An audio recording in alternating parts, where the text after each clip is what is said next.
Hey, what is up guys? Welcome back. In today's video, we're going to be focusing on how to properly build your titans. Since this game is hard focus on PvP, so the stronger the titan you have, the stronger the player you are. So let's see how you can go about doing that, right? So the first thing I want to talk about is that let's say you're a level 25 City Hall player. So you should have 4 titans in total, and if you bought Hank, then that gives you a 5th titan, but this isn't a titan you can use in fighting. This is just for gathering, right? So what you should do is make one artillery titan, one that's focused around tanks, and one that is focused around infantry. Right, your 4th one can actually be a jungler, or you could go with 2 mountain mover titans for gathering purposes, right? And if you are casual or free to play, I highly recommend that you make 2 mountain movers and leave the fighting to players that actually like spending a lot. Okay, because otherwise I feel personally that you'd be losing out. But with 2 mountain mover titans, or 2 titans that are centered around gathering, you can at least get first place in one day of the abyss. But I'll make a separate guide on the abyss. This one is just about your titans and how to properly build them, right? So first off, let's talk a bit about unit advantage, right? So when we click here, you can see that artillery is strong against tanks, tanks are strong against infantry, and infantry is strong against artillery.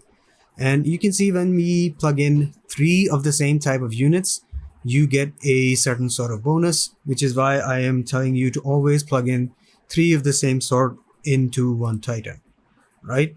So that's 3 of the same unit types. You can see here it's 3 artilleries, 3 for tanks, and 3 for infantry. That's the proper way to build up on your titan.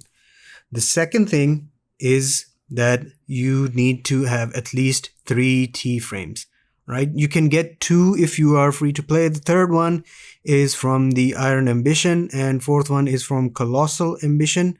I do not recommend that you buy Colossal Ambition. That's $100.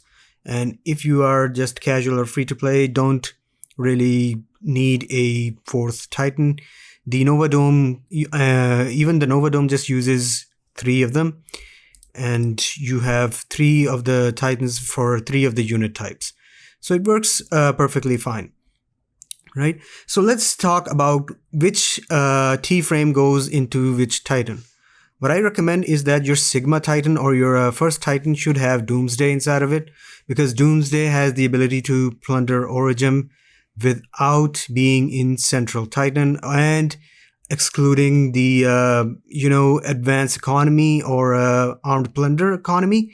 You do not need that. Doomsday will always plunder Origin, but if you put him inside of your Central Titan, he's not going to do that anymore. So just put this guy in either your Sigma or your Delta Titan, depending on what you're planning to do and which unit type you are going for. Since I'm artillery main, I used Sigma Titan for my artillery because this one is the cheapest one to upgrade. This is a bit more expensive to upgrade, right? Central Titan should always have tanks. The reason for that being that Central is used mostly for attacking purposes, and the second thing is that if you have tanks and you are armed plunder, you can plunder more amount of Origin, because tanks have the most amount of carrying capacity for stealing resources, right? And like for the third one, since I had artillery in my first one, I used third one as my infantry titan. So you can see that this one has more stuff tailored to infantry.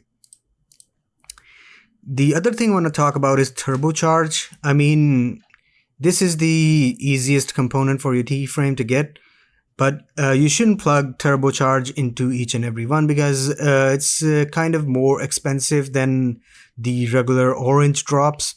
And when you reach cap on all your T-frames, which means level 30, your fibers are mostly just going to go towards T-frame component boxes. They will drop different sort of these.